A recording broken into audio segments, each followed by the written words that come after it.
What's up? My name is Eric Butler. This channel is called Report and Opine. I am back, and from CBS Bay Area, caught on video, brazen armed jewelry store heist leaves San Ramon residents shaken. So apparently the people of San Ramon do not go to Oakland or San Francisco enough, and they're not yet used to this. It wasn't that long ago.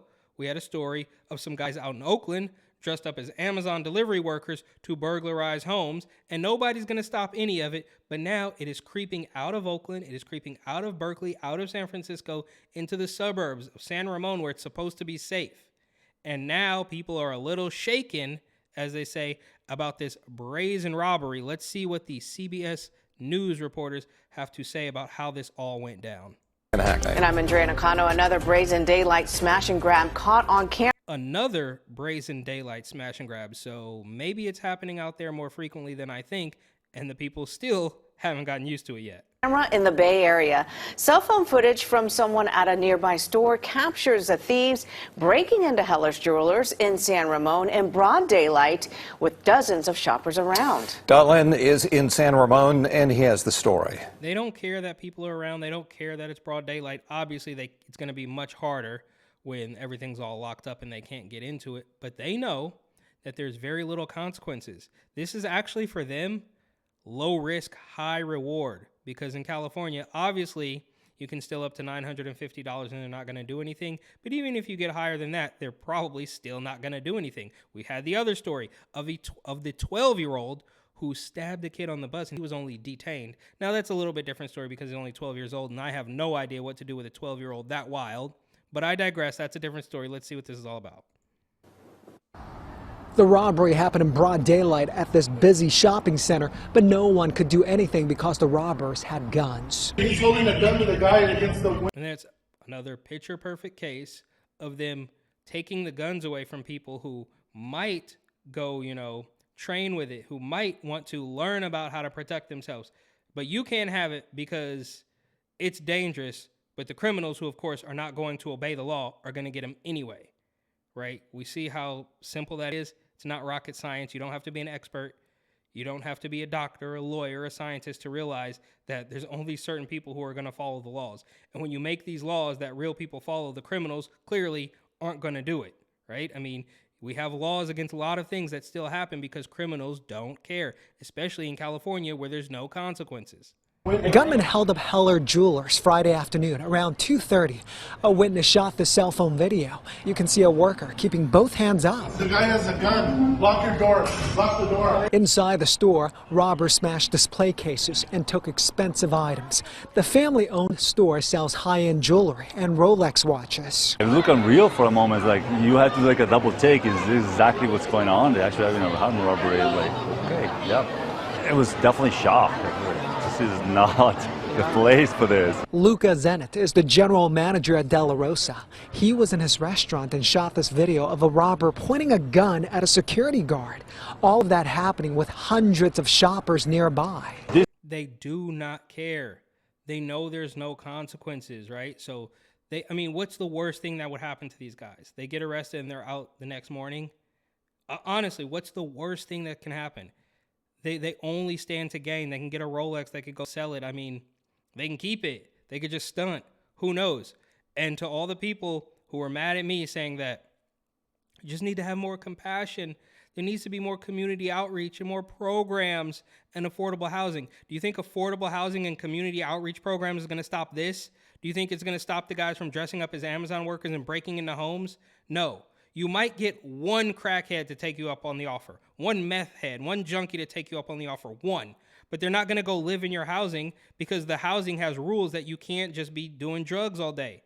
Now, maybe the political establishment, the political regime in California might even back off that. They might say, well, just live in this tiny house that we built for you. We're not going to charge you for, and you can still do drugs. Then they'll take you up on the offer, but they're still going to be out on the street harassing people trying to get money for their next hit.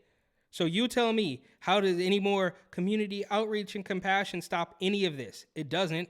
It might be a little bit closer to helping a junkie trying to destroy a traffic light, but do you think it's gonna stop these thugs? You think they're gonna show up at a community meeting and discuss their problems with you?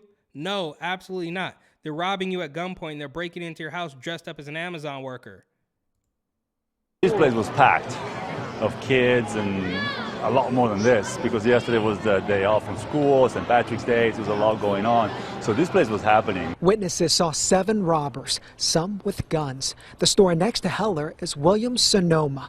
Both workers and customers were in shock. I locked both sets of doors and I got all of our patrons to the back of the store where that's the designated area for active shooter to keep. Imagine just shopping at Williams-Sonoma next door to a jewelry store and being ushered into the back when you think you're just going about a regular Saturday.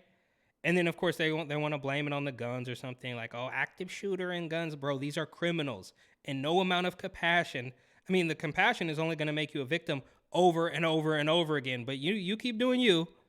Keep them safe and out of the line of fire or out of view. Yeah. So yeah, I had about 10 patrons. No one was injured, but many shoppers say the robbery shattered their sense of safety at the upscale City Center Bishop Ranch Shopping Center. Imagine that, right? Like, of course you don't feel safe, but you have the other case of the guys breaking into homes, right? And now you don't even feel safe at your home.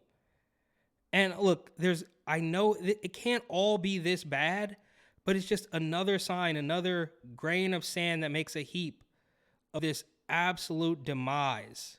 I feel really bad and I feel really sorry. You know, San Ramon is really a safe city. They're running out now. Yeah, they must have scoped it and checked it out. They knew exactly where they were going, and they went in and went out like 2-3 minutes at the very last. Some of the robbers ran into this Dodge Charger. Witnesses saw 3 getaway cars. It's getting worse because Nike store got hit twice already, and then Sunglasses Hut, they got hit 5 times already.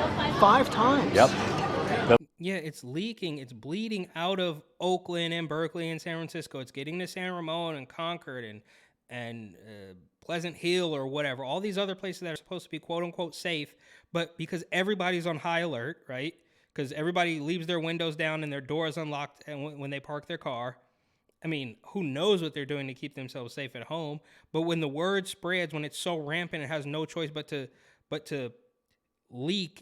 seep into other communities because they know that they've exhausted everything in their immediate neighborhood, so they're going out and stealing Rolexes from the suburbs. About $40,000 in accumulative stealing. In the last year or this year alone? Just this year. Just this year? Mm-hmm. And no consequences.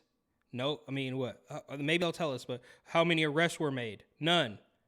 I mean, you can't even go like maybe a serial number, try to track some of this stuff online. Are they all hoarding it? Are they selling it at a flea market somewhere? I mean, this for them is actually low risk, high reward. Armed robbery in California has become low risk, high reward. That's how far we've come.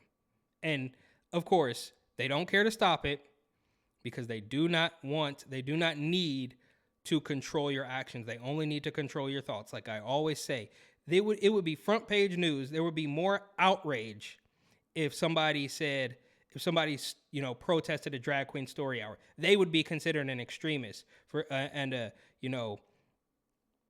somebody from 1930s Germany for trying to stop a drag show. Meanwhile, people are still, robbing Sunglass Hut in the Nike store and the jewelry store and literal homes.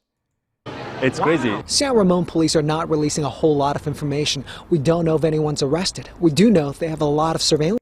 Yeah, they don't know if anyone's arrested. And it's never going to stop. It's going to keep going, right? Until it's just a ghost town, right? And you have, I mean, it happens every now and then where cities just people flee cities and it just becomes a shell of itself, and it's going to happen, right? Nobody can continue to live this way. And even here in Arizona, you have the governor making, laws, executive orders about hair discrimination. Right now, granted, the crime and the burglaries aren't quite as bad here yet, right? But she's leaving the border wide open, and she would want nothing more than for crime to get through the roof, and then for her to pretend that she's saving you by writing a hair executive order.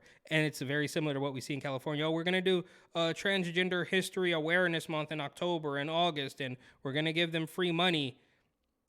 But we're not going to, by any stretch of the imagination, try to make the tax-paying citizens of these cities feel safe. That's not on the agenda. So, thank you for watching. Please like, comment, share, and of course, subscribe.